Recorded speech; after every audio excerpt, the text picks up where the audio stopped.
নমস্কার, আমার নাম অনির্বাণ গুহ এবং গল্প স্বল্পর আড্ডার আসরে আরও একবার আপনাদের সকলকে স্বাগত। হ্যাঁ, আজকে আলো কমে এসেছে, তবে আমার মনের আলো জ্বালতে আমার সাথে রয়েছে এদিকে অনুপম আর এইদিকে দেবমাল্য ওরফে দেবু। এবং আজকে আমাদের আড্ডার বিষয় হচ্ছে সাহিত্যের চরিত্ররা। স্বাভাবিকভাবে সাহিত্যের চরিত্ররা নিয়ে কথা বলতে গেলে অনেক কথাই উঠে আসে, কিন্তু প্রথমে শুরু করতে চাইবো যে আমরা যখন ছোটোবেলাতে গল্প টল্প পড়ে আমাদের মধ্যে যে সাহিত্য প্রেমটা সৃষ্টি হয়, তখন কিছু চরিত্র থাকে যারা আমাদেরকে অনেক অনুপ্রাণিত করে। তো সেরকম তোদের জীবনেতে কি এমন সেই সাহিত্যের চরিত্ররা ছিল যারা তোকে খুব উদ্বুদ্ধ করেছিল? প্রথম অনুপম, তুই বল। আচ্ছা, আমি প্রথম বাংলা গল্পের বই পড়ি ক্লাস 5-এ। আমার পৈতৃতে আমাকে গিফট দিয়েছিল আমার একজন স্কুলের মাস্টারমশাই। তো বইটা হচ্ছে পথের পাঁচালী, এবং পথের পাঁচালীর প্রথম অংশটা দিয়েছিল আমাটির ভেপো আলাদাভাবে, এবং তারপরে পথের পাঁচালী পুরোটা। তো আমি পথের পাঁচালী পড়তে আরম্ভ করি। তখন সেই বয়সে ওই সম্পর্কে যা অভিজ্ঞতা বা যে মনস্তাত্ত্বিক পরিপূর্ণতা আসার কথা, সেই পরিপূর্ণতা তো আমার ওইটা বোঝার সম্মত হয়নি, কিন্তু আমি ওটা জাস্ট একটা কৈশোর বয়সের পড়ার মতন করে পড়েছিলাম। গল্পটা আমাকে এই জায়গায় অনুপ্রাণিত করে যে এখন আমি এটা বুঝতে পারি, উপলব্ধি করতে পারি যে গল্পটার যে মাধুর্যটা বিভূতিভূষণ বন্দ্যোপাধ্যায়ের যে গ্রাম বাংলার পটভূমি কেন্দ্র করে লেখাটা, সেটাতে নেই। গ্রাম বাংলার পটভূমি কেন্দ্রিক অনেক উপন্যাসিক বিভূতিভূষণ বন্দ্যোপাধ্যায় লিখেছেন। আরণ্যক আছে, তার মধ্যে হাজারি ঠাকুরের আদর্শ হিন্দু হোটেল আছে, এবং বহুত উপন্যাস আছে। কিন্তু বাস্তবিক ওই গল্পটার মধ্যে একটা পারিবারিক, একটা মধ্যবিত্ত বাঙালি হিন্দু ব্রাহ্মণ পরিবারের মধ্যে দিয়ে, এবং ওই বয়সে একটা ছেলে জন্মের থেকে তার আস্তে আস্তে বেড়ে ওঠার মধ্যে দিয়ে তার যে সময়ের সাথে সাথে মানিয়ে নেওয়ার যে প্রচেষ্টা আমরা দেখতে পাই, যখন সে ছোট হচ্ছে, যখন সে মানে ছোটোবেলার থেকে আস্তে আস্তে বড় হচ্ছে, যখন প্রথম স্কুলে গেল, যখন জন্মানোর মানে মুহূর্তে ওই যে ও দুর্গার অপুকে প্রথম দেখা, যে আমার ভাই কোথায় আছে না, প্রায় 19 সালের কাছে একদিন কালী মেখে বেরিয়ে আসছে। ইন্দির ঠাকুরনের বাড়ির থেকে চলে যাওয়ার পরে অপু জন্ম নিয়েছিল ওখানে, তো ওদের বাড়িতে। তো পরে ইন্দির ঠাকুরন কই বউ দেখি ছেলেটার মুখটা, ছেলের টানে আবার আসছে। তো ছেলের টানে আবার যে ফিরে আসা, মানে একটা শিশু বাড়িতে জন্ম নিলে তার কত কি চেঞ্জ করে দিতে পারে, সেটা ওই মুহূর্তে বোঝা যায়। এবং ওইটা শুধু নয়, ওখানে দেখলে তুমি আরেকটা জিনিসও দেখতে পাবে যে একটা আস্তে আস্তে আস্তে আস্তে বেড়ে ওঠাটা হরিহরের মধ্যেও কেমন চেঞ্জ আনে। হরিহরের মধ্যে যে পরিবর্তনটা আমরা লক্ষ্য করি, হরিহর আগে অনেকটা খামখেয়ালি ছিল, অনেকটা বেশি কি মানে কোনো কিছু সংসারের প্রতি টান অনুভব করতো না।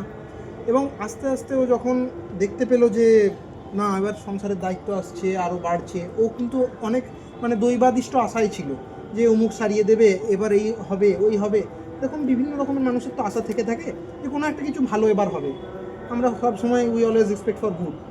সো ওই যে এরপর ওর আস্তে আস্তে পাঠশালায় যাওয়ার পরে, ওই প্রসন্ন গুরুমশায়ের পাঠশালায় যাওয়ার পরে তুলসী চক্রবর্তীর যে অসাধারণ অভিনয় আমরা সত্যজিৎ পথে পাঁচালীতে দেখতে পাই, এই ফোড়ে রিগায় করে দুয়ানার মুড়ি দেওয়া, এক পাঠশালা প্লাস মুদিখানার দোকান দুই ছিল। এবং ওই যে অপুর ভয়ে ভয়ে লেখা, তারপর ওই যে স্কুল যাওয়া, তারপর স্কুল হয়ে গেলে ছুটি ছুটি ছুটি ছুটি করে আসা, এবং শুধু যাতায়াতের রাস্তার পথে শুধু নয়, ওই যে দুর্গার ওকে দিয়ে আসা বা নিয়ে আসা, তারপর হঠাৎ করে বর্ষার কালবৈশাখীর ঝড়ে আম কুড়াতে যাওয়া। এবং যখন হরিহর দীর্ঘদিন ধরে প্রবাসে নিজের রুটি রুজির জন্য বেরিয়ে পড়েছে, তখন যে হঠাৎ করে একটা অপ্রত্যাশিত প্রত্যাশিত যে দীর্ঘদিনের একটা চিঠি, এবং চিঠিটা প্রত্যাশিত করছে কে না, সর্বজয়া। তো এই প্রত্যাশার মধ্যে যে কতখানি আবেগ, প্রেম, অনুরাগ লুকিয়ে আছে, এটা অকল্পনীয়। এবং সেটা আসার পরে, ওই চিঠিটায় আসার পরে অপু প্রথম না পড়ে দেখছে মায়ের চিঠি, লেখা আছে সর্বজয়া। তো সর্বজয়ার চিঠি যখন লেখা, সর্বজয়া রায়, সর্বজয়ার চিঠি নিয়ে যখন অপু আসছে, চিঠি চিঠি চিঠি চিঠি মা চিঠি এসেছে করে এলো, এবং চিঠিটা কী করলো, চিঠিটা এসে উঠোনটায় ফেলে দিল, দিয়েও এক পাক খেয়ে নিল উঠোনটাতে এক পাক খেয়ে নেওয়ার পর যখন আমরা দেখতে পাচ্ছি যে চিঠিটা নিচ্ছে সর্বজয়া, তো সেই চিঠির মধ্যে কত তার মধ্যে লেখা যে এবার এই হবে, আমরা এই পাবো, এরকম। এরপর প্রাকৃতিক বর্ণনার কথা যদি বলি, এখানে কত রকমের গাছ, আমরা সোঁদাল, গুলঞ্চ, আঁশ, শ্যাওড়া, বহুত গাছ যেগুলো এখনকার অনেক ছেলে মেয়ে জানবেই না বা বুঝবেই না, হয়তো তুমি কিছুটা রিলেট করতে পারবে কারণ তোমার ওই কিছু জায়গা কিছু, হ্যাঁ আমিও কিছু কিছু খুঁজে বেড়াই এখনো।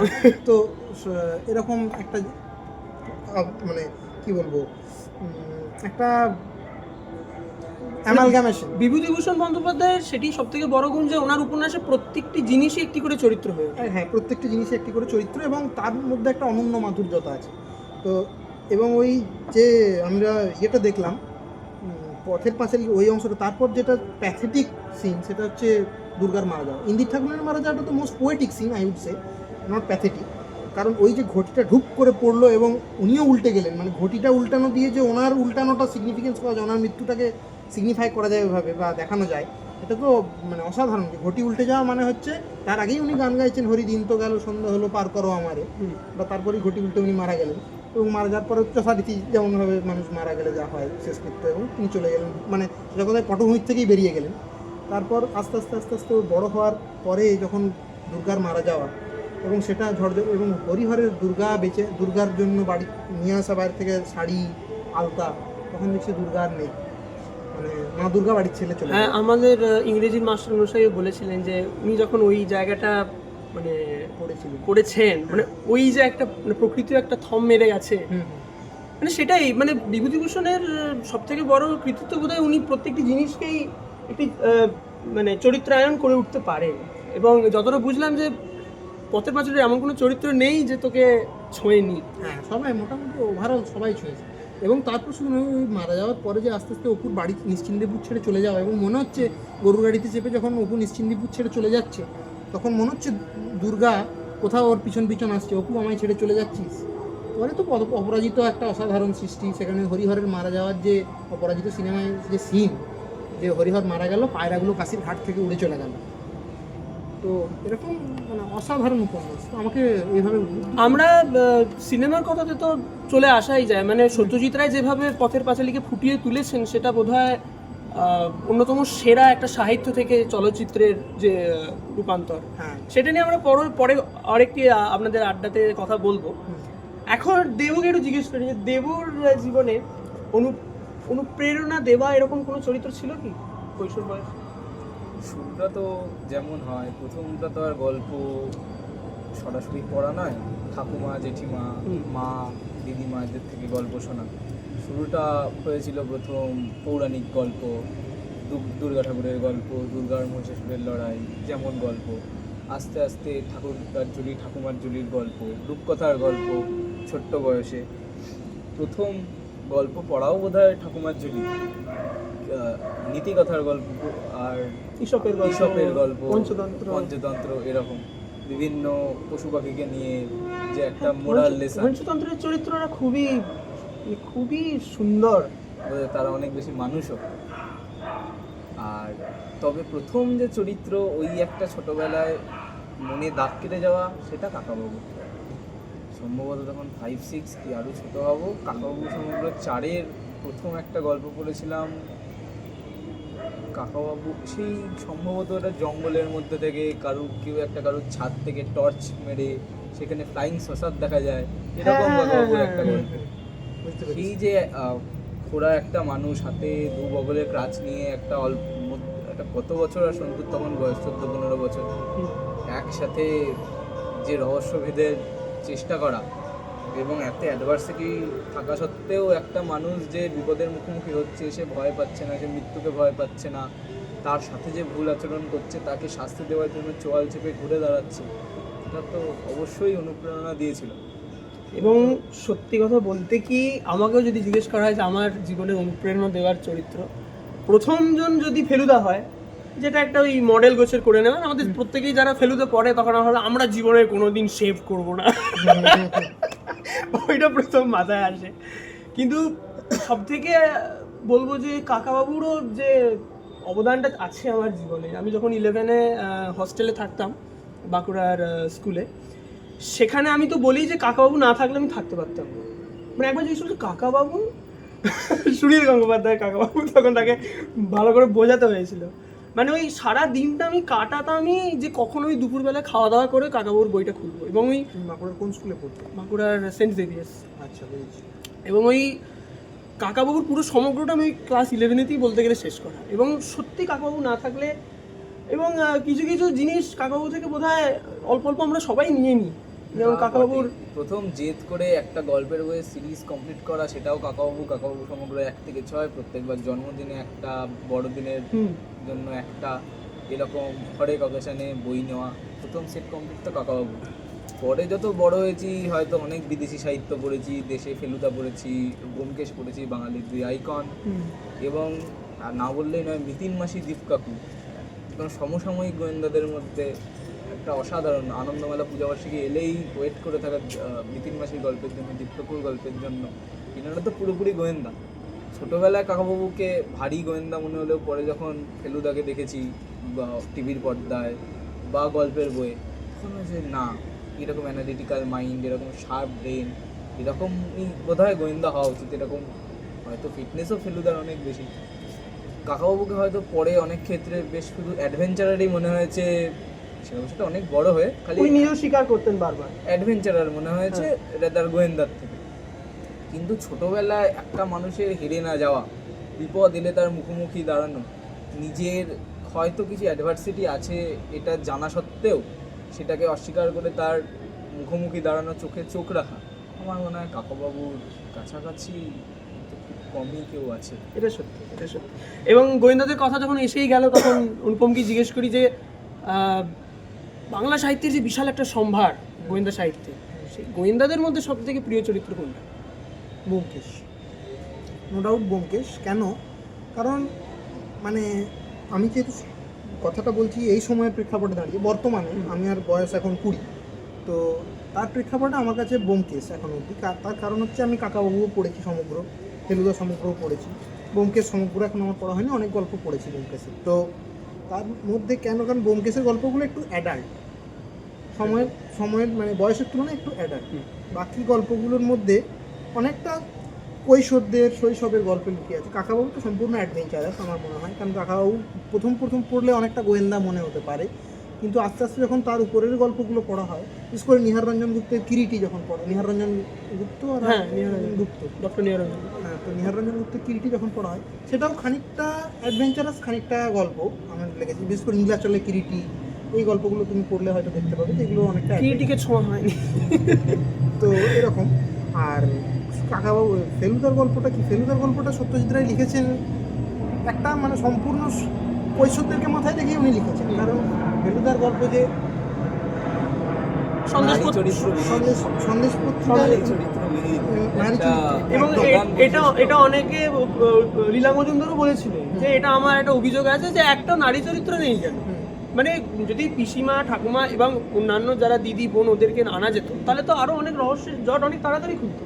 খুব কম কাহিনীতে নারী চরিত্র দেখা গেছে। একটা ওই ডক্টর মুন্সির ডায়েরিতে বোধহয় ওনার স্ত্রী, আর একটা কোনো যেন এক খুঁকি এসেছিল যে ওই সন্তুকে বলেছিল যে এই তুই মিথ্যা কথা বলো। না, সন্তু না, ওটা তো সন্তু হলে তোমার এই সন্তু তোপসেকে বলছে যে তুমি প্রথমে বলেছিলে তোমার মেসমশাইয়ের ছেলে এখন বলছে খুঁড়তুতো দাদা, অম্বর সেন বোধহয়, হ্যাঁ ওনার ভাইজি সম্ভবত।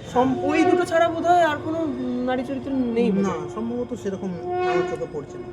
তো এই দুটো, এরপর যখন ব্যোমকেশ খুলি তখন একটা হঠাৎ করে চমক, আরে এটা যদি গোয়েন্দা গল্প মনে হয়। কারণ মগ্নমৈনাক, অর্থমনর্থম, লোহার বিস্কুট, সজারুর কাঁটা, এগুলো একটার পর একটা গল্প পড়ার পরে আমি সানডে সাসপেন্স শোনার খুব একটা পক্ষপাতী নই, এবং আমি সানডে সাসপেন্স খুবই কম শুনেছি, গল্প বই রাদার দেন বেশি। আপনার কোনো বক্তব্য? ইনি একটিও শোনেন না। গল্প এবং গল্পের বই বেশি পড়েছি, তো সেই ক্ষেত্রে আমার ওই গল্পগুলো পড়তে বেশি ভালো লাগে। কারণ ওটাতে যে বলছে তা সে বললে আমার মনে হয় না খুব একটা ভিজুয়ালাইজেশন হয়। গল্পটা যখন আমি পড়ছি তখন যে ভিজুয়ালাইজেশন টেকনিকটা, যে ওই সজারুর কাঁটাতে সাইকেলের ঘন্টির থেকে ওই সজারুর কাঁটাটা বেরোচ্ছে, পথের কাঁটা না সজারুর কাঁটা সম্ভবত, নামটা কোথায় ছিল? পথের কাঁটা, পথের কাঁটা ছিল, আমার তো মনে হচ্ছে সজারুর কাঁটা ছিল। যাই হ্যাঁ, তো ওই সাইকেলের ঘন্টির থেকে যে ওরকম কাঁটা বেরিয়ে যেতে পারে এবং ওটাকে যে মারণাস্ত্র হিসেবে প্রয়োগ করা যেতে পারে, এই যে আইডিয়াটা শরদিন্দু বন্দ্যোপাধ্যায়, আইডিয়াটা তো শরদিন্দু বন্দ্যোপাধ্যায়, রাদার অজিত বন্দ্যোপাধ্যায় আমি বলতে পারি, অজিত বন্দ্যোপাধ্যায় উনি নিজেই ওখানে চরিত্রায়িত হয়েছেন নিজেকে। তো ওইটা, বা ওই যে আরেকটা সুন্দর গল্প, সেটা হচ্ছে সম্ভবত অর্থম অনর্থম। অর্থম অনর্থমে যে খুন করেছিল মেসোমশাইকে, সত্যবতীর মেসোমশাইকে, তো ওই খুনটার আমাকে প্রথম ফরেন্সিকের প্রতি আমার ইন্টারেস্ট দেওয়া, যে ওই খুনটা হয়েছিল এইভাবে যে এই ঘাড়ের কাছে কশেরুকাতে 3টে সূঁচ ফুটিয়ে মারা হয়েছিল। তো ঘাড়ের কাছে কশেরুকা মানে হচ্ছে স্পাইনাল কর্ড, স্পাইনাল কর্ডেতে যদি আমরা সুষুম্নাকাণ্ডে সূঁচ ফোটাই সেখানে যে মৃত্যু হতে পারে, এবং এটা করেছিল অ্যানাটমিক বই পড়ে। তো প্রথমে যাকে দেখে সবচেয়ে ভালো মনে হতো সেই আলটিমেটলি বেরোলো মার্ডারার, এবং সে মার্ডারার হওয়ার পরেও তাকে ধরতে পারলো না। সে একটা মানে পোয়েটিক জাস্টিস হওয়ার মতো সে নিজেই মারা গেল, এবং কী সে নিজেই মানে আত্মহত্যা করলো প্র্যাকটিক্যালি। তো ওই যে ওইভাবে মার্ডার করা যায়, তো এটা নিয়ে আমার পরে আস্তে আস্তে কৌতূহল দেখতে, এবং আমি আমার বাবা যেহেতু ডাক্তার, আমার কাছে ছিল ফরেন্সিকের বই আমার বাড়িতে ছিল।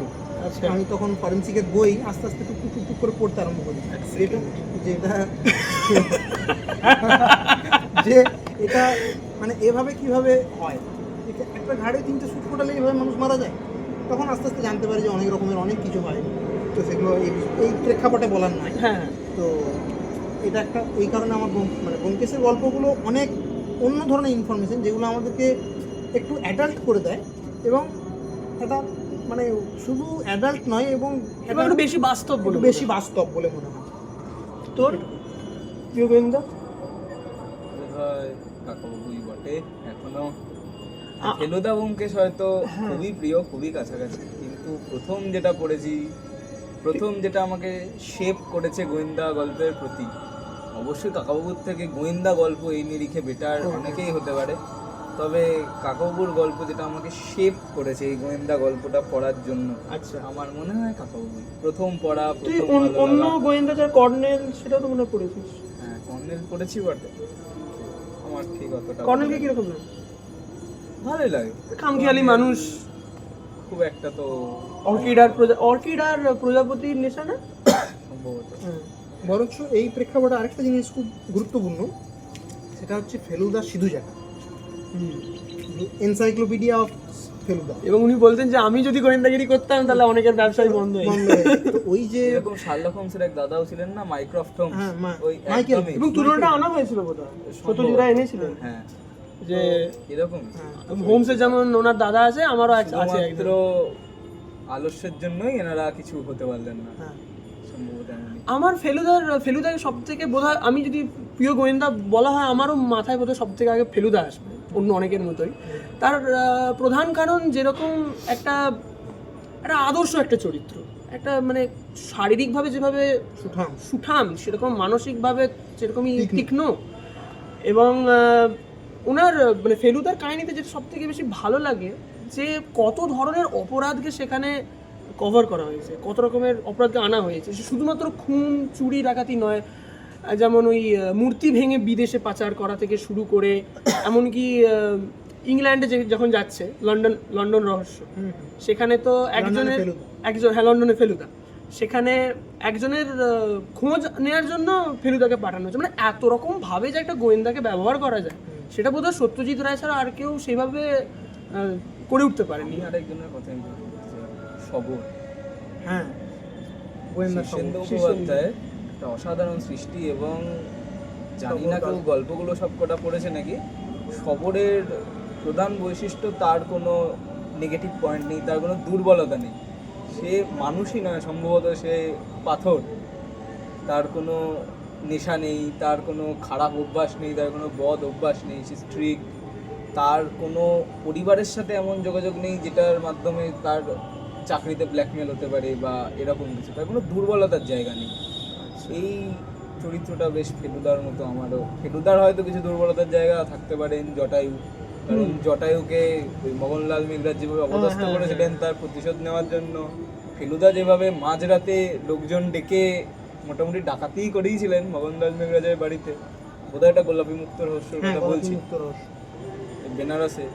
তার এখানে এই জায়গাটায় তো বেশ ফেলুদা আমাদের মতোই একজন কাছের মানুষের গায়ে কোনো আঘাত লাগলে সেটা ফিরিয়ে দাও। আচ্ছা, যদি এবার হাস্যকৌতুকে যাই, হাস্যকৌতুকের প্রিয় চরিত্র টেনিদা। হ্যাঁ, সত্যি কথা বলতে কি, টেনিদা ছাড়া পড়া হয়ে ওঠেনি আমার এখনো অবধি। হর্ষবর্ধন গোবর্ধন, শিবরাম চক্রবর্তী, শিবরাম, সেটা একটা কথা বটে। কথা কিন্তু আমার পড়া হয়ে ওঠেনি। আমি এই বিষয়ে একটু আমি যখন টেনিদা পড়তাম, আমি এক একটা জায়গায় এসে রীতিমতো হা হা হা করে হাসতাম। মানে আমি ভাবছি এইভাবে যে হাসাতে পারে, মানে মানে অনবদ্য একটা চরিত্র। হ্যাঁ, মানে নিজে মানে বড়াই করে বেড়ায়, ঢপের চপ ছাড়ে, আর ঠিক যখন প্রয়োজন হয় তখন ভয়েতে খাটের তলায় গিয়ে লুকিয়ে পড়ে। কিন্তু বুক খুলে কিন্তু বিপদের মোকাবিলাও করে। জোর জবরদস্তি করে টেনে গিয়ে করানো হয়, এটা বল।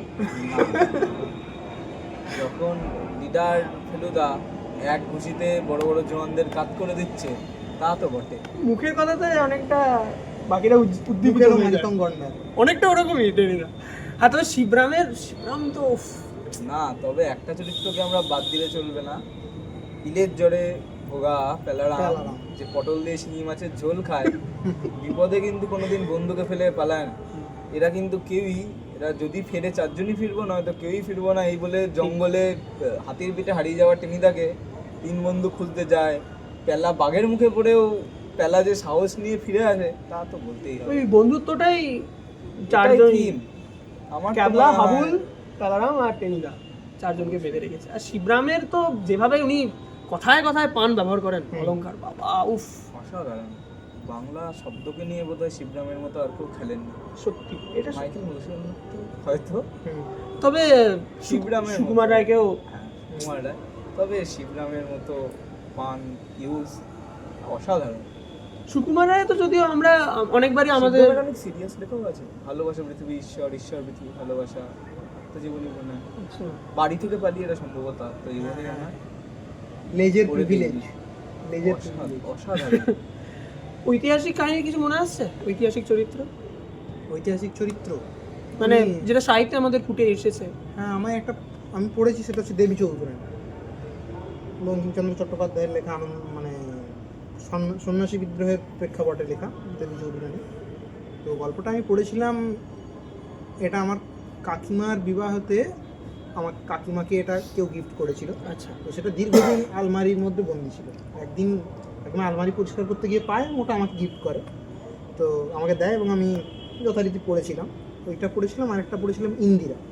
তো তার আগে ইন্দিরার আগে আমি দেবী চৌধুরানীর কথাই বলবো। তো দেবী চৌধুরানীটা পড়ে আমার, এটা প্রথম তো ওরম, আমি তখন সম্ভবত ক্লাস 7 কি 8-এ পড়ি, এবং প্রথমত আমার ওটা তো ভাষাটা অত্যন্ত খটোমটো, বঙ্কিমচন্দ্রের ভাষা খটোমটো, কিন্তু যে আনন্দমঠ বা দুর্গেশ নন্দিনী বা কপালকুণ্ডলার যে ভাষা, সেই ভাষার থেকে এটা অনেকটাই সরল, সাবলীল। অনেকটাই সাবলীল এবং অনেকটাই সহজ সরল।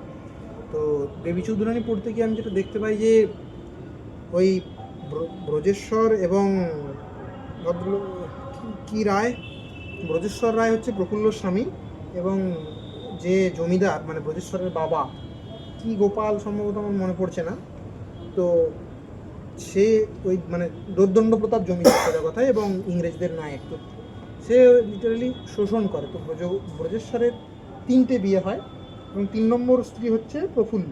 প্রফুল্ল তথাকথিত একটা খুব গরিব ঘরের মেয়ে, তার বাবা নেই, মা রীতিমতো মুড়ি ভেজে সংসার চালান, এবং প্রফুল্লর রূপে মুগ্ধ হয়ে তাকে বিয়ে করে, মানে তাকে বিয়ে দেয় বলা ঠিক, ব্রজেশ্বরের সাথে তার বিয়ে হয়, এবং বিয়ে হওয়ার পর যথারীতি প্রফুল্লর সাথে থাকে তারা একসাথে। কিন্তু ধীরে ধীরে দেখতে পাওয়া যায় যে প্রফুল্লর ওপর একটা অত্যাচারের মতন হচ্ছে, এবং অত্যাচার হতে হতে কী হয় না, প্রফুল্লকে আস্তে আস্তে বাড়ি থেকে বের করে দেওয়া হয়। কিন্তু আমার নামটা মনে পড়ছে না ওই ভদ্রলোক, ওই চরিত্রটার, ব্রজেশ্বরের বাবা, কি কি রায়, একটা খুব মানে কমন নাম, পেটে আসছে মুখে আসছে না এরকম আমি ব্যাপার। ওই অর্ধেক পড়েছিলাম, তাও অনেকদিন আগে। তো ওই যে তো প্রফুল্ল এবার আস্তে আস্তে গিয়ে হাজির হয় ভবানী পাঠকের আখড়ায়। তো ভবানী পাঠকের মানে ভবানী যে ঘটনাটা যে সত্যি সে বিষয়ে তো কোনো সন্দেহ নেই, ঘটনাটা বাস্তবে ঘটেও ছিল, কারণ ভবানী পাঠকের কুয়ো আমরা দুর্গাপুর গেলে দেখতে পাই। দুর্গাপুরে সিটি সেন্টার যাওয়ার পথে ভবানী পাঠকের কুয়ো বলে একটা জায়গা আছে। আচ্ছা, তো সেখানে ওটা কুয়ো ভবানী পাঠকেরই ব্যবহার করতো, এবং ভবানী পাঠকের জঙ্গলটা ওই দুর্গাপুরে, যেটা দুর্গাপুর তো বিধান রায় বানান, দুর্গাপুর প্ল্যান করে, দুর্গাপুর কল্যাণী এগুলো ওনারই বানানো। তো ওই দুর্গাপুর বানানোর আগে ওখানটা জঙ্গল ছিল, এবং ওটা ডাকাতদেরই মোটামুটি দখল ছিল ওই সময় যখন আচ্ছা, মানে সন্ন্যাসী বিদ্রোহ হয়। তো সেই সময়ে ওই লাঠি খেলা, তারপর সবচেয়ে যেটা বড় যে ওই সোনার টাকা নিয়ে একটা মুদিখানার দোকানে গেছে, ভবানী পাঠকের তো মুদিখানার দোকান ইন ডিসগাইজ আর কি, মুদিখানার দোকান, সেখানে সমস্ত কিছু পাওয়া যায়। এবং ভবানী পাঠক হচ্ছে খানিকটা রবিনহুড টাইপের।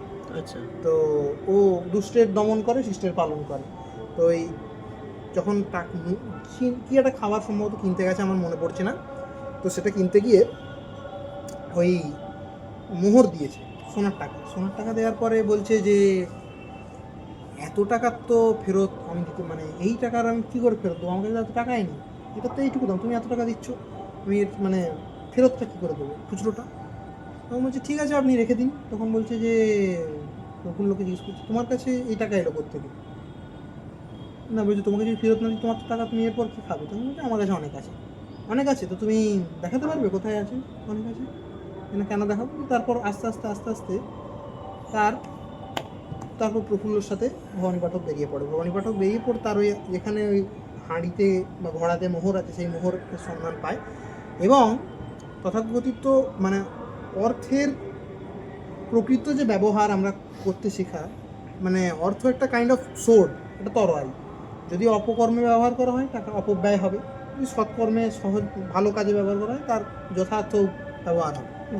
তো সেই টাকাটা যাতে অপব্যবহার না হয়, কারণ প্রফুল্ল সোজা কথা একটা মাটির তাল ছিল, তাকে একটা মূর্তি বানানো সেই জন্য একজন মানে সুদক্ষ কারিগরের হাতেই কাজ হবে, এবং সেই কারিগর হিসেবে ভবানী পাঠক। ওই গল্পটা আমি ইংরেজদের বিদ্রোহ হিসেবে পড়ি। গল্পটা একটা মানে কিভাবে একটা মানুষকে তৈরি করা হয় তার একটা মানে একজন সোজা কথায় তাকে একটা পাটার ওপর দাঁড় করিয়ে দেওয়া হয় যে সেই পৃথিবীর যুদ্ধক্ষেত্রের সম্মুখে একটা লড়াই করে যাতে সে বাঁচে।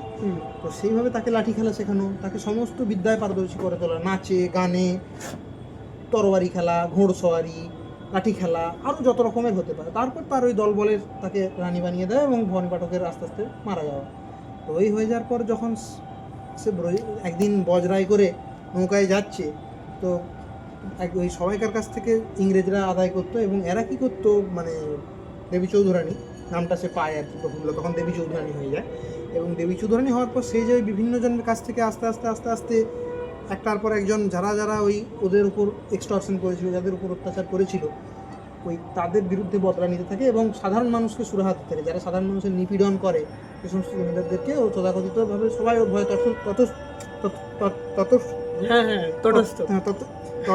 আমার হলো না, ঠিক আছে যাই হোক, তটস্থ হয়ে থাকে।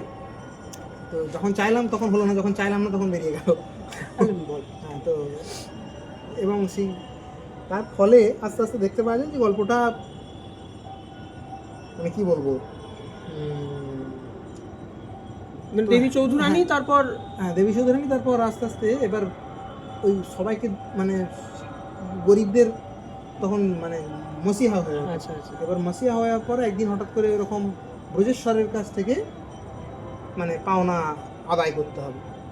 তো ব্রজেশ্বরকে এবার মানে অ্যাকচুয়ালি পাওনাটা আদায় করতে হবে ব্রজেশ্বরের বাবার কাছ থেকে। তো তাকেও করেছে, বজরায় রেখেছে। তো এবার সেই বজরাই যাচ্ছে কোথাও একটা, ব্রজেশ্বর যাচ্ছে কোনো একটা খাজনা দিতে, তথাকথিত ডাকাত দিয়ে আক্রমণ এবং ব্রজেশ্বরেরকে বজরায় আনা। বজরায় এনে নাচা গানা হচ্ছে, সব হচ্ছে। দিয়ে দেখি তোমাদের ডাকাত রানীর কাছে নিয়ে গেছে, ডাকাতদের রানীর কাছে দেবী চৌধুরানীর কাছে নিয়ে গেছে। দেবী চৌধুরানীর কাছে গিয়ে ব্রজেশ্বর দেখে অবাক, যেহেতু আমার প্রফুল্ল। তারপর তাদের মধ্যে মিলন কিছু ঘটেনি, কিন্তু যাই হোক ওই যে গল্পটা মানে সোজা কথায় একটা ওইভাবে নিপীড়িত অত্যাচারিত সংসার থেকে এসে তারপর তার বিয়ে হওয়ার পর সে সুখে রাজরানী হয়ে থাকতে পারতো, কিন্তু রাজরানী হয়ে না থেকে বঙ্কিমচন্দ্র চট্টোপাধ্যায়ের বিশেষত্বটা কোথায়, যে সে ওই গল্পটাকে ওই মানে নারীর জাগরণ, সোজা কথা সে ডাকাত সর্দার হতে পারে। আমরা ফুলন দেবী দেখেছি ভারতবর্ষের ইতিহাসে, ডাকাত চম্বলের রানী, ব্যান্ডিট কুইন নিয়ে তার সিনেমা হয়েছে। তো ওইটাও বলতে পারা যায় সেমই গল্পটা, কারণ ওকেও স্বামী বিয়ে হয়েছে, স্বামী অত্যাচার করেছে, যেখানে জন্মেছে সেখানে নিচু জাতের ছিল, সেখানে জমিদাররা অত্যাচার করেছে, বহুজন তার সাথে কর্ম করেছে, এবং তার ফলে আস্তে আস্তে তার মধ্যে একটা যে চাপা ক্ষোভ, দুঃখ, একটা বিদ্বেষ জন্মায়। সেই বিদ্বেষের যে বহিঃপ্রকাশটা ওইভাবে হতে পারে, সে একসাথে 11 জনকে দাঁড়িয়ে শ্যুট করে, পরপর 11 জনকে শ্যুট করে, যারা ফুলন দেবীর কথা বলছে। তখন দেবী চৌধুরী আমলে তো বন্দুক ছিল, তো সে শ্যুট করে এবং তাকে দীর্ঘদিন চম্বলেতে খুঁজে বেড়িয়ে পাওয়া যায় না। পরে আস্তে আস্তে উত্তরপ্রদেশ পুলিশ এবং মধ্যপ্রদেশ পুলিশ একসাথে যৌথভাবে করে, এবং রাজারগঞ্জ সে সারেন্ডার করেছিল ফুলন দেবী।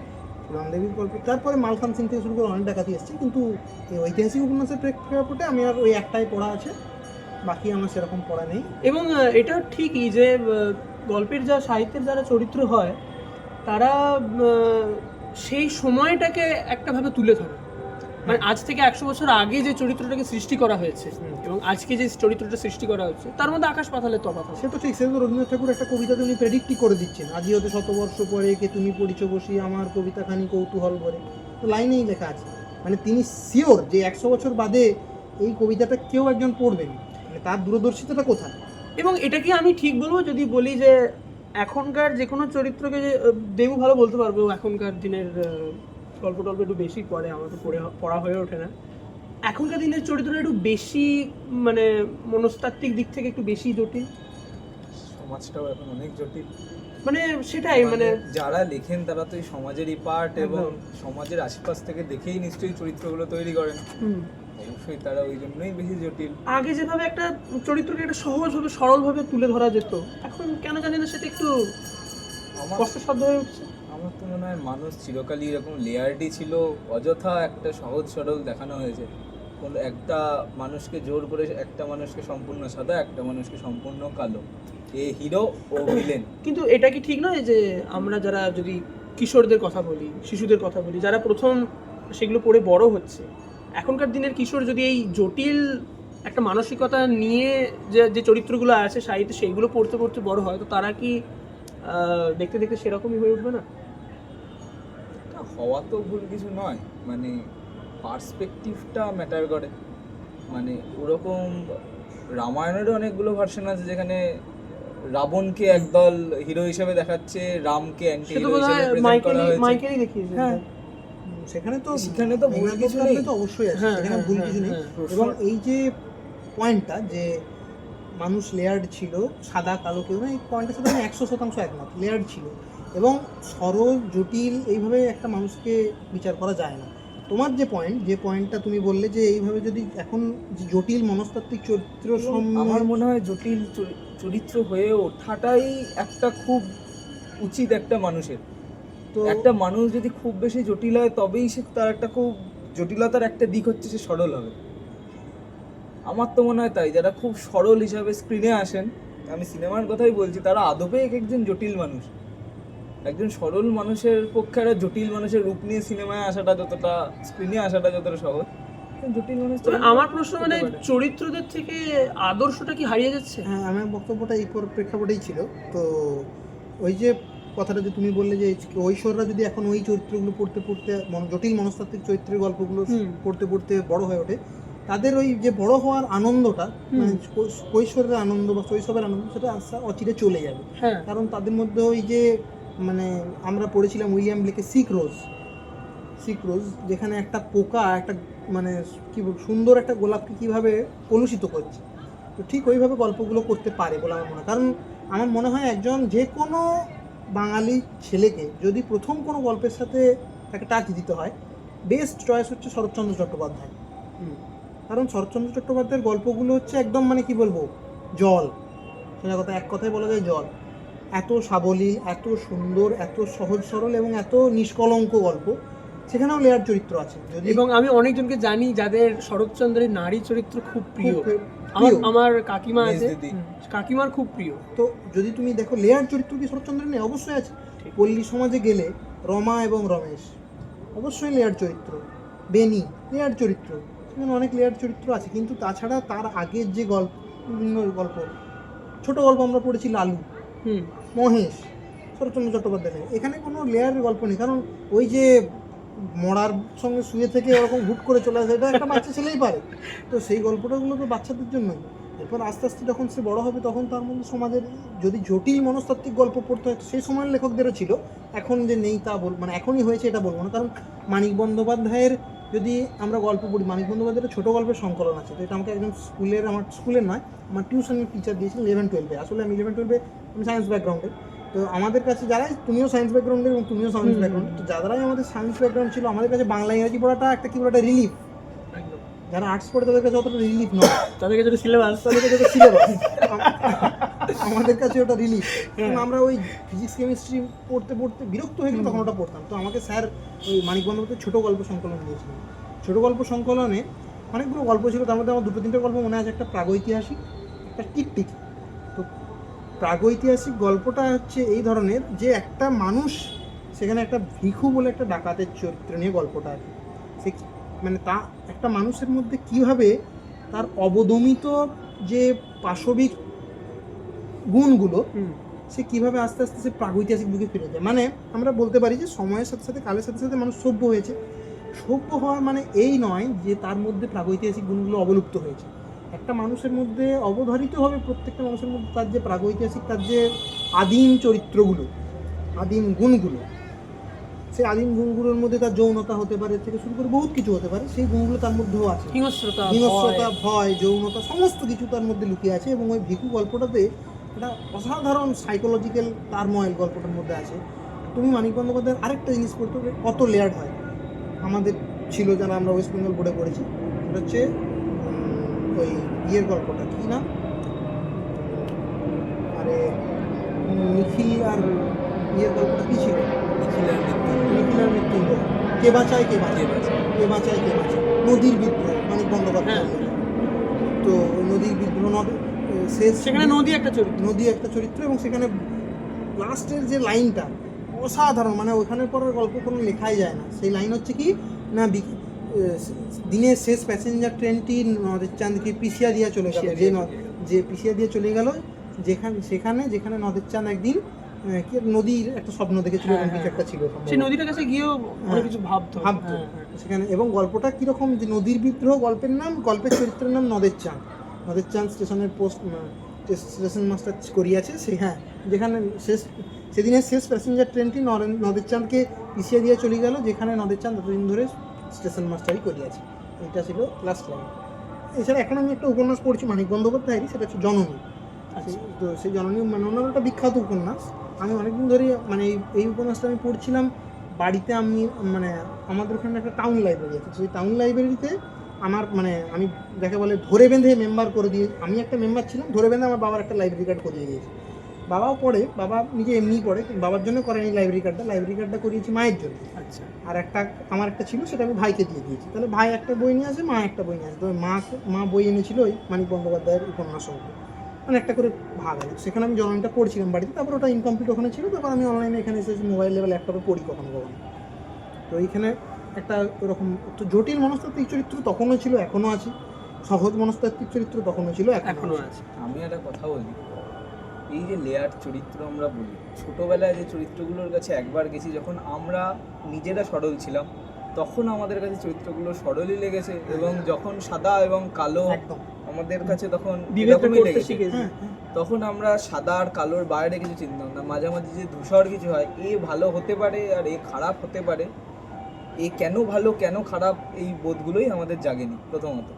বড়বেলায় এখন যদি আবার ওই ছোটো গল্পগুলোই পড়ি, এখন হয়তো আমাদের পার্সপেক্টিভটা একটু হলেও পাল্টাবে। ছোটোবেলায় যখন আমরা মহাভারত পড়েছি, উপেন্দ্র কিশোর রায়চৌধুরীর, আমি তো একটা উদাহরণ দিতেই পারি, ছোটদের মহাভারত। একদম। বোধহয় মহাভারত সবাই পড়েছেন, শুরুটা উপেন্দ্র কিশোর রায়চৌধুরীর ছোটদের মহাভারতের ওই বইটাই। কর্ণের জন্য কান্নাকাটি করেনি এমন চরিত্র তো আমার মনে হয় না কেউ আছে। কর্ণকে যখন বধ করা হচ্ছে তখন আমাদের মাথায় আসছে, হায় রে, ছোটবেলায় মা ভাসিয়ে দিয়েছিল নদীতে, কত সমাজের নিচু তলা থেকে উঠে এসেছে, তাকে ভীষ্ম যখন যুদ্ধের সেনাপতি হয়েছে তাকে ঢুকতে দেয়নি যুদ্ধক্ষেত্রে, এমন ব্যাপার। সে অর্জুনের সমান সমান দেখানোর জন্য কত কিছু করেছে, তবু সে তার প্রতি এত অবিচার হয়েছে।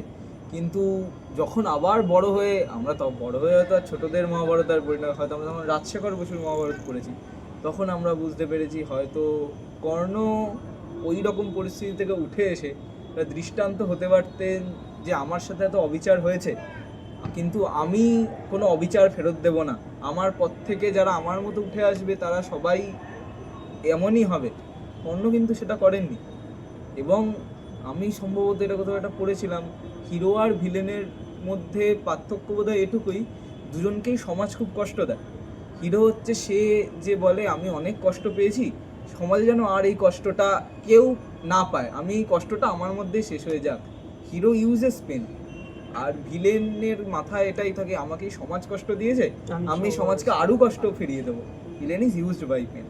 এবং কর্ণের প্রতি সফট কর্নারটা বরং বোধহয় রাজশেখর বসুর মহাভারতটা পড়ে আমার অনেক কমেছে। আর একটা কথা, একটু একটু আগে আমি জানি না কিভাবে মিস করে গেলাম, হাস্যকৌতুক চরিত্র বলতে গেলে গোপাল ভাঁড়, মোল্লা নাসিরুদ্দিন আর বীরবল। ঠিক ঠিক ঠিক ঠিক ঠিক জানি না কিভাবে বাদ দিয়ে গেলাম, এবং এটা ঐতিহাসিক চরিত্র বটে, ঐতিহাসিক চরিত্র বটে, ঠিক। আর এবং এটাই আমি আরেকটা জিনিস বলতে চাই, যে গোপাল ভাঁড় রাজার বিদূষক, যার কাজ হচ্ছে রাজাকে খুশি রাখা, সেই গোপাল ভাঁড় কি কখনো রাজা কিছু একটা গরিব ব্রাহ্মণকে শাস্তি দিলে সেই জলে ডুবে বসে থাকলে, জলে ডুবে গলা অবধি কাউকে ডুবে থাকার শাস্তি দিয়েছিলেন, আর গোপাল ভাঁড় উত্তরে আগুন জ্বালিয়ে অনেক উঁচুতে ভাত রেখে সেদ্ধ করেছিল, এটা কি লেয়ার্ড নয়? সে তো এক রাজার ভাঁড়, তার কাছ তো রাজাকে খুশি রাখা, মজার মজার কথা বলা, ঠিক। তার করার কি দরকার? বিদূষক, এই তো বিদূষক। লালুর মতো এক আপাদমস্তক দুষ্টু ছেলে, যে মায়ের গুরুদেবের মশারির চালে বরফের চাই রেখে দেয়, সে কি ভরঘর নাটক দেখিয়ে পশুহত্যার থেকে বাঁচায়নি? এরাও তো যথেষ্ট লেয়ার্ডই বটে। ছোটবেলায় আমরা এটা বেশ প্রশংসা করেছি। হ্যাঁ, যদি আমি অত গভীরে নাও যাই অ্যানালিসিসে, সবচেয়ে সহজ পাঠের মধ্যেও লেয়ার্ড আছে। আমরা যদি কবিতাটা পড়ি, কাল ছিল, আমরা যদি কবিতার মধ্যেও লেয়ার্ড, কাল ছিল ডাল খালি আজ ফুলে যায় ভরে, বল দেখি তুই মালি হয় সে কেমন করে, গাছের ভেতর থেকে করে ওরা যাওয়া আসা। আমি তারপর আমি 4টে লাইনে যদি বলি, কাল ছিল ডাল খালি আজ ফুলে যায় ভরে, বল দেখি তুই মালি হয় সে কেমন করে। তো আমরা ছোটোবেলায় এটা পড়েছি, একটা বাচ্চা ছেলে পড়ছে, কি আনন্দ, সুন্দর সুন্দর ছড়া মিলিয়ে মিলিয়ে বলছে। এখন যদি আমরা ভাবি ওটা, ওই কাল ছিল ডাল খালি আজ ফুলে যাই ভরে, বল দেখি তুই মালি হয় সে কেমন করে, এটা একটা মানুষের বেড়ে ওঠাকে বোঝায়। যখন আমরা ছোট ছিলাম, কাল ছিল ডাল খালি মানে কি, আমরা একটা সহজ সরল সুন্দর ছিলাম, আমার মধ্যে কোনো কিছুর মধ্যে কোনো ইয়ে নেই, আমরা মানে একদম সবেতেই একটা রিপ্লাই দিতাম, সবেতেই ইয়ে করতাম, মানে একটা কি বলবো, একটা মানে পুরো মাটির ঢেলা বলা যায় এক কথায়।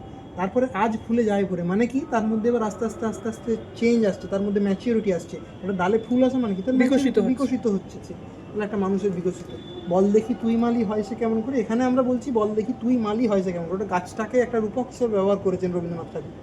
তো মালি হচ্ছে নিঃস্ব, মালিকে জিজ্ঞেস করছেন রবীন্দ্রনাথ ঠাকুর। রবীন্দ্রনাথ ঠাকুর যে সময় ওই কবিতা লেখেন, তার আগে তো উনি কুশারি গোত্রীয় ব্রাহ্মণ, কিন্তু অ্যাকচুয়াল ব্রাহ্ম ধর্মের ইয়েতে এসে, প্রভাবে এসে তিনি দীর্ঘকাল ছোটোবেলাতে বাবার সাথে হিমালয় ভ্রমণে গেছেন, হিমালয়তে মংপুতে যেতেন, আরও বিভিন্ন জায়গায় কাশ্মীরে ঘুরতে গেছেন। তো সেখানে গিয়ে রবীন্দ্রনাথ ঠাকুর দেখছেন ভোরবেলায় বাড়িতে কী দেখছেন, ভোরবেলায় বাড়িতে উঠে দেখেন, আমার একটা বাড়িতে বই ছিল, প্রথম আমার ওটা পুরস্কার পাওয়া ছেলেবেলাতে উনি উঠে কি দেখছেন না, ভোরবেলায় একজন পক্ষকেশ প্রৌঢ় 4:30-4টের সময়, মানে ব্রাহ্ম মুহূর্ত যাকে বলে, সূর্য ওঠার ঠিক আগের মুহূর্ত, ছাদে বসে, চিলের ছাদে বসে ধ্যান করছে। এটা কি না মহর্ষি দেবেন্দ্রনাথ ঠাকুর। তো সেখান থেকে তার উপনিষদের যে গুলে ঘেঁটে পড়ে নেওয়া, সেই পড়ে নেওয়ার পরে রবীন্দ্রসঙ্গীতের যে একটা ওই যে ব্যাখ্যা, যে কাল ছিল ডাল খালি আজ ফুলে যায় ভরে, বল দেখি তুই মালি হয় সে কেমন করে, ঈশ্বরের কাছে যেটা কীভাবে হয় তুমি বলো, শুধু ওইটুকু যে আমরা মানে অসাধারণ রবীন্দ্রনাথ ঠাকুরের একটা প্রবন্ধ আছে পাগল বলে, আমি আজিকার এই রৌদ্র ধৌত নীলাকাশের মধ্যে তোমাকে দেখিতেছি, তোমার মানে সে একটা মানে ঠিক মনে হবে একটা রবিশঙ্করের সেতারের ঝঙ্কার। মানে গল্পটা যদি তুমি পড়ো, পাগল আমার কাছে আছে, আমি তোমাকে পাঠিয়ে দেবো। তো এত অসাধারণ গল্প যদি কেউ হতে পারে, সেটা হচ্ছে মানে একটা প্রতিনিয়ত যে আমাদের নিত্যনৈমিত্তিক জীবনযাপন, সেই জীবনযাপনের থেকে একটু ওই নিত্যনৈমিত্তিক জীবনযাপনের মধ্যে যে মানে ঈশ্বর তথাকথিত পরমব্রহ্ম কীভাবে লুকিয়ে আছেন, সেইটা আমরা দেখতে পাই। তো গল্প যে লেয়ার, বহুত গল্প, সেটাকে আমরা যে সময়ে দেখি, যে বুদ্ধিবৃত্তি দিয়ে বিবেচনা করি, তার উপর বেশ করে হয়। এবং রবীন্দ্রনাথের যদি চরিত্রের কথা বলি, তারাও কি বলবো, ওটা অন্দরমহলের একটা গল্প আছে প্রত্যেকটা গল্পেই বোধহয়। হ্যাঁ, রবীন্দ্রনাথ ঠাকুরের গল্পগুলো আমি দেখেছি মানে 3টে জিনিসের উপর বেস করে। একটা হচ্ছে রোমান্টিসিজম, একটা নেচার, একটা আধ্যাত্মিকতা, স্পিরিচুয়াল। এই 3টে জিনিস হচ্ছে ওনার বেস। মানে সেখানে যদি আমরা ওই নাটকটার কথা বলি, গুরু অচলায়তন, মানে সেখানের যে চরিত্রগুলো, সেই চরিত্রের কথাবার্তা যদি যদি শুনিস, তাহলে মনে হবে না যে আমরা ওভাবে কথা বলি না, না কিন্তু সেই চরিত্রগুলো কোথাও গিয়ে আমাদের অন্তরকে তুলে ধরছে, অন্তরের বিভিন্ন আমাদের যে ভয়, আমাদের যে একটা কুণ্ঠা, সেগুলো ফুটে উঠছে সেই চরিত্রে। এবং রবীন্দ্রনাথের ওই কারণে আমার মনে হয় ব্যক্তিগতভাবে আমার রবীন্দ্রনাথের গদ্য অতটা ভালো লাগে না, আচ্ছা মানে গান কবিতা সেগুলো বেশি ভালো লাগে। কারণ আমার মনে হয় রবীন্দ্রনাথ যখন গদ্যতেও ওনার চরিত্রদেরকে আনতেন, কোথাও ওই কবিতার যে মাধুর্যটা, যে একটা যে আধ্যাত্মিকতাটা সেইটা চলে আসতো, এবং খুব একটা অন্য জগতের মনে হতো ওই চরিত্রগুলো। এখন যেমন তুমি একটা জিনিস লক্ষ্য, মানে আধ্যাত্মিকতা শুধু নয়, এই যে আমরা পূজা পর্যায়ের গান হিসেবে আমরা বলি জগতে আনন্দযজ্ঞে আমার নিমন্ত্রণ, তো এই যে মানে কি জগতে আনন্দযজ্ঞে আমার নিমন্ত্রণ যে বলছেন, তার মানে কি উনি নিজেকে গোটা পৃথিবীর সাথে একাত্ম করে ফেলেছেন, গোটা অস্তিত্বের সাথে তার অস্তিত্বটা ওই পৃথিবীর মধ্যেই লীন হয়ে গেছে একটা, তিনি সবাইকে আপনার মনে করেছেন। যে জগতে আনন্দযজ্ঞে আমার নিমন্ত্রণ, ধন্য হলো মানব জীবন, নয়ন আমার রূপের পুরে স্বাদ মিটায় বেড়ায় ঘুরে, নয়ন আমার রূপের পুরে স্বাদ মিটায় বেড়ায় ঘুরে, তোমার যোগ্যে দিয়েছো ভার বাজাই আমি বাঁশি, গানে গানে গেথে বেড়ায় প্রাণের কান্না হাসি, এখন সময় হয়েছে কি সভায় গিয়ে তোমায় দেখি, জয়ধ্বনি শুনিয়ে যাব এমোর নিবেদন, জগতে আনন্দ যোগে আমার নিমন্ত্রণ, ধন্য হলো মানব জীবন, জগতে আনন্দ যোগে আমার নিমন্ত্রণ। এই যে মানে তোমার যজ্ঞে দিয়েছো ভার বাজাই আমি বাঁশি, গানে গানে গেথে বেড়ায় প্রাণের কান্না হাসি, এই তুমিটা সেই ঈশ্বর, সেই না বলা চরিত্রটি। না বলা চরিত্র। তো আড্ডার এবার প্রায় শেষ পর্যায়ে পৌঁছে গেছি। শেষ একটা প্রশ্ন দিয়ে শেষ করতে চাইবো, সেটা হচ্ছে যে আমরা তো অনেক গল্প পড়ি, অনেক চরিত্রই আমাদের মনে হচ্ছে, তোরা কোন চরিত্রটা হয়ে উঠতে চাস সেই গল্পের কোন চরিত্রটা তুই হয়ে উঠতে চাস? উত্তর আছে কিছু? এটাও সময়ের সাথে সাথে কি পাল্টায় না? ছোটবেলায় যে শঙ্করের একটা অ্যাডভেঞ্চারাস ব্যাপার, আমরা এটা বাদ দিয়ে তোর মধ্যে গেলাম, আছে শঙ্করের ব্যাপার, শঙ্করের একটা অ্যাডভেঞ্চারাস ব্যাপার, এটা যেটা ভালো লাগতো। এবং পরবর্তীকালে যত এই অ্যাডভেঞ্চার জিনিসটার প্রতি আমার ঝোঁক বেড়েছে, ওই এখন হেরম্যান এবং সুদীপ্ত, হিমাদ্রি কিশোর দাশগুপ্তর লেখা, সৈকত মুখোপাধ্যায়ের নীল বলে একজন ফটোগ্রাফার, তাকে নিয়ে লেখা, এগুলো তো আমার খুবই ভালো লাগে। এই একটা অ্যাডভেঞ্চার জনার প্রতি তো আমার একটা চিরকাল ঝোঁক আছে, যে বেরিয়ে পড়লাম কাউকে কিছু না বলে। এবং সিনেমাতেও যত অ্যাডভেঞ্চারাস, যার কোনো বাঁধন নেই, যে সারা পৃথিবী ঘুরে বেড়াচ্ছে, যে সারা পৃথিবী দেখছে, হয়তো অনেক ঘটনায় জড়িয়ে পড়ছে, অনেক কিছু এক্সপিরিয়েন্স করছে। ছোটোবেলায় ভালো লাগতো, কিশোর বয়সেও ভালো লাগতো, বড় হয়ে এখন মনে হয় যে গল্পগুলো আমাদের সাধারণ জীবনকে বড় তুলে ধরে, এই শঙ্করের চরিত্রটা যেমন সাধারণের মধ্যে থেকে একজন অসাধারণ হয়ে ওঠা, একটা পশ্চিম বাংলার এক ছোট্ট গ্রাম থেকে আফ্রিকার এক জায়গায় স্টেশন মাস্টারি করতে যাওয়া একজন, মানে এ তো প্রায় অসম্ভবই বটে। সেই আমলে ভাবলেও অসম্ভবই বটে, সেই আমলেও সেটা শুধু শঙ্করই ছিল একদম। কিন্তু এই 10-এর মধ্যে একজনের গল্পটা, সে একজন বলেই বাকিদের এত ভালো লাগে। কিন্তু বাকি যে 9 জনের গল্প, যেটা আমাদের নিয়ে গল্প, সাধারণ মানুষকে নিয়ে গল্প, হয়তো জীবনে এই তো 22 বছর কাটিয়ে দেওয়ার পর যখন অবসন্ন লাগে, যখন ক্লান্ত লাগে, এখন হয়তো বড় হয়েছি, সব কথা কাউকে সবাইকে বলা যায় না, ছোটোবেলায় যেমন একটু ব্যথা লাগলেই ভ্যা করে কেঁদে দিতাম, এখন বরং রক্তাক্ত হলেও কাদার উপায় থাকে না। এবং এত চাপ, চারদিকের চাপ সব সামলে আবার পরদিন আমাদের ফিরে যেতে হচ্ছে। আমার কোনো কিছু করতে ভাল লাগছে না, আমি চাইছি এসকেপ করতে কিন্তু এসকেপ করতে পারছি না, আমাকে তাও এটার মধ্যে ফিরতে হচ্ছে। আমার মনে হয় এখন ওই 9 জনের বাকি গল্পগুলো খুব রেলিভেন্ট। এবং সেই 9 জন যে 10 জনের মধ্যে যে 9 জন যারা ওই একজনটা হয়ে উঠতে পারেনি, তারা তবুও যে বেঁচে আছে এবং তারা হারছে না, তারা পালিয়ে যাচ্ছে না, তারা করছে, আমার মনে হয় এই গল্পগুলো খুব ভালো লাগে। হেরে যাওয়া মানুষদের গল্প, যে একটা ট্র্যাজিক এন্ডিং। একটা 1084 মা বলে একটা গল্প ছিল, মাসিতা দেবী সম্ভবত, খুব সুন্দর গল্পটা। আর একটা চরিত্র হয়তো আমি জানি না, হতে চাই না এর মতো খুব ট্র্যাজিক চরিত্র তো বলবো না, মানে হয়তো সাহিত্যের প্রচুর গুণাবলীও তার মধ্যে নেই। বইটা আমি পড়েছিলাম একবার অনেক ছোটোবেলায়, অন্য বসন্ত বলে সুচিত্রা ভট্টাচার্যের একটা গল্প আছে। ওই গল্পে অভিমন্যু বলে একটা চরিত্র ছিল, তার একটা, আমার মনে হয় লাইফে এখন এসে অভিমন্যুর চরিত্রটা আমার খুব ভালো লাগে। সে হয়তো হেরে যাওয়া নয়, সে যেভাবে বাঁচতে চেয়েছিল সেভাবেই বাঁচছে, তার চারদিকে অনেক বড় বড় মাথা উঁচু করা লোক দাঁড়াচ্ছে, তারা তার থেকে অনেক প্রতিষ্ঠিত, কিন্তু তবুও সে বাঁচছে, তার জীবনে সে যেভাবে গোছাতে চাইছে সেভাবে গোছাচ্ছে না, তবুও সে হেরে যাচ্ছে না। সে হয়তো, এই চরিত্রটা আমার বড় ভালো লাগে। এটা সবাই একবার পড়তে পারেন, এটা একটা সিনেমাও হয়তো আছে, খুব ইজিলি অ্যাভেলেবেল, ফ্রিতেই সম্ভবত দেখা যায়, অন্য বসন্ত নাম দিয়ে সিনেমাটা। এবং কিন্তু গল্পটা আমার মনে হয় পড়াটা আমার বেশ অভিমন্যুর চরিত্রটা বলতে অনুপম? আমার গল্পটা হচ্ছে, মানে আমি কি বলবো, কোনো উপন্যাসের চরিত্র আমি হয়ে উঠতে চাই কিনা জানি না, আমি যেমন আমি তেমনই থাকতে চাই, কিন্তু আমি একটা ইন্সপিরেশন বলতে পারি, মানে ওইটা হতে পারলে তো খুবই ভালো হয়। সেটা হচ্ছে বিভূতিভূষণ বন্দ্যোপাধ্যায়ের, মানে উনি আমার একদম কী বলবো, বিভূতিভূষণ বন্দ্যোপাধ্যায়, শরৎচন্দ্র বন্দ্যোপাধ্যায় আমার অন্যতম প্রিয় লেখক। তারপরে যদি কাউকে বলে, এই দুজনের পরে রবীন্দ্রনাথ ঠাকুর। তো বিভূতিভূষণ বন্দ্যোপাধ্যায়ের আরেকটা উপন্যাস, সেটা হচ্ছে আদর্শহীন হোটেল, এবং আদর্শহীন হোটেলের হাজারি ঠাকুর চরিত্র অসাধারণ এক চরিত্র। কারণ হাজারি একটা হোটেলে কাজ করে, রানাঘাটের স্টেশনের হোটেলে, বেচু চক্রবর্তী হোটেলে।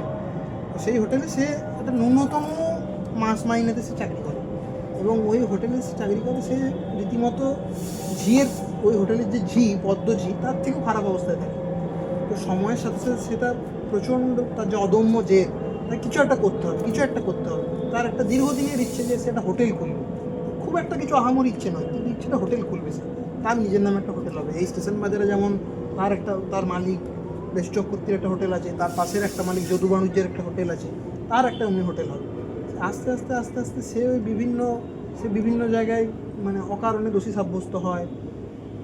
কারোর প্রতি স্নেহ দেখাতে গিয়ে সেই স্নেহটা সে নিজের, মানে কী বলবো, নিজের সক্ষমতার বাইরে হয়ে যাওয়ার জন্য অন্য কোথার থেকেও হেল্প নেওয়ার জন্য সেই যার কাছ থেকে হেল্প নিয়েছে তার থেকে অপ্রেস হয়।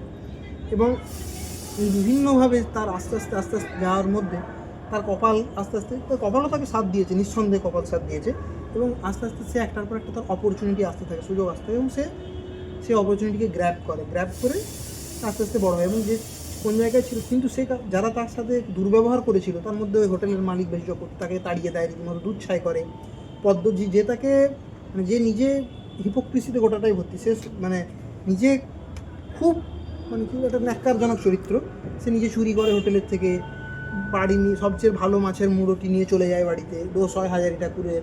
এবং বিভিন্ন তার মধ্যে বিচারিতা আছে, সেই বিচারিতার প্রেক্ষাপটে দাঁড়িয়ে হাজারি ঠাকুর তাদের দ্বারা ভীষণভাবে অপ্রেস। কিন্তু যখন হাজারি ঠাকুর আস্তে আস্তে নিজের হোটেল খোলে, ওই রানাঘাটের হোটেল, স্টেশন বাজারেই একটা হোটেল খোলে, এবং তার একটাই গুণ, সে খুব অসাধারণ রান্না করে। তার রান্নার সুখ্যাতি দীর্ঘ জায়গা জুড়ে ছড়িয়ে আছে, রানাঘাটের কাছাকাছি যে এলাকা, সেই জায়গা জুড়ে তার একটা বিশাল সুখ্যাতি।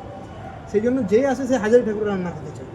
সে যখন ছেড়ে নিজের হোটেল খোলে, সমস্ত লোকই হাজারি ঠাকুরের হোটেলেই যায়, এবং এদের হোটেল আস্তে আস্তে মাছি তাড়াতে এদের হোটেল এক প্রকার বন্ধ হয়ে যায়। এবং এদের বন্ধ হওয়ার পরে মোটামুটি একজনের কোনো রকম টিম করে চলে, আর একজন নিজের মালিকেরই হোটেলটা বন্ধ হয়ে যায়। এবং হোটেল বন্ধ হয়ে যাওয়ার পর হাজারি কিন্তু তাদের প্রতি সম্ভ্রম এবং সম্মান হারায় না। সে এককালে আমার মনিব ছিল, পদ্মজিকে সে সম্মান করতে যথেষ্ট, তারা এককালে আমার সহকর্মী ছিল। তারা যে ওই সময় তার প্রতি দুর্ব্যবহার করেছে, সেই দুর্ব্যবহারটা সে মনে না রেখে, তাদের প্রতি দুর্ব্যবহারটা ফিরিয়ে না দিয়ে সে কিন্তু তাদেরকে আবার আপন করে নিচ্ছে, এবং আপন করে নিয়ে ওই পদ্মজিকে হোটেলের কাজে রাখছে। ওই বেচু চক্রবর্তী যে তার হোটেলের মালিক ছিল, সে এখন হাজারির হোটেলের ম্যানেজার।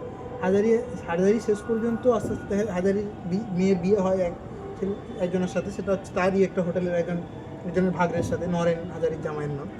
তো ওইভাবে আস্তে আস্তে আস্তে সে মুম্বাই যাত্রা করে সে সেখানে একটা হোটেলের শেফ হয়ে সে যায়। তো তার ওই রানাঘাটের স্টেশন বাজারে 7 আনা পয়সার বেতনের, 7 টাকা বেতনের সে চাকুরির থেকে আস্তে আস্তে আস্তে আস্তে আস্তে কোন জায়গায় চলে যায়। তো ওই যে তার উত্তরণ ঘটে, ওই উত্তরণটা আমার খুব অনুপ্রেরণাদায়ক, দেয়। তো আমি গল্পটা যখন পড়েছিলাম যে আদর্শ হিন্দু হোটেল তো নাম, তো এবং গল্পটা হোটেলটার হাজারি নাম দিয়েছিল আদর্শ হিন্দু হোটেল। তো এই যে অসাধারণ যে বিভূতিভূষণ বন্দ্যোপাধ্যায় লেখা যায় একটা কীভাবে উত্তরণ ঘটে মানুষের, মানে আমাকে এত মন ছুঁয়ে গেছিলো। এবং গল্পটা আমি শুভজিৎ দাকেও পড়িয়েছিলাম, ধরে বেঁধে এক প্রকার, যে পড়ো করে করে ইয়ের থেকেই নিয়েছিলাম বইটা, আমাদের সেন্ট্রাল লাইব্রেরি থেকে। তো ওখান থেকে আমি পড়িয়েছিলাম গল্পটা, ওরও খুব ভালো লেগেছিলো। অসাধারণ একটা গল্প। এবং লাস্টে তো আরও অনেক পার্শ্ব চরিত্র আছে, সেগুলো প্রসঙ্গে আমি যাচ্ছি না। তো আমি ওই চরিত্রের মতো হয়ে উঠতে আমি বলবো না, হতে পারলে তো খুবই ভালো হতো, হয়তো আমি অতটা হতে নাও পারতে পারি, কিন্তু হতে পারলে খুবই ভালো।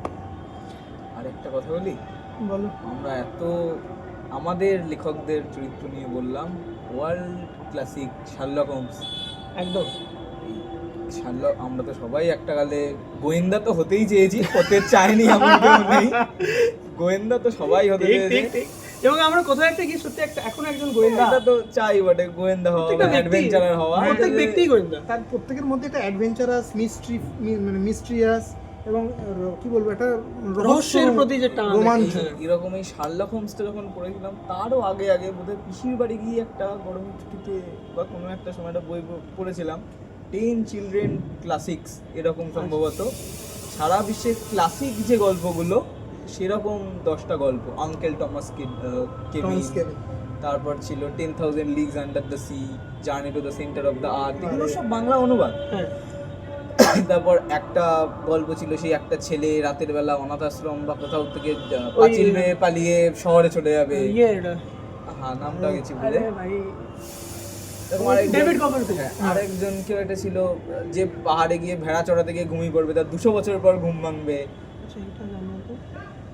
কোনো একটা কালফ্রিটস, আমার নামটা মনে হচ্ছে না, সম্ভবত কেউ পাহাড়ে গিয়ে 200 বছর পর সে আবার পৃথিবীতে ফিরে আসবে, এই গল্প এরকম পড়েছিলাম। কিন্তু একটা চরিত্র আমি যেটা হতে হয়েছে রবিনহুড।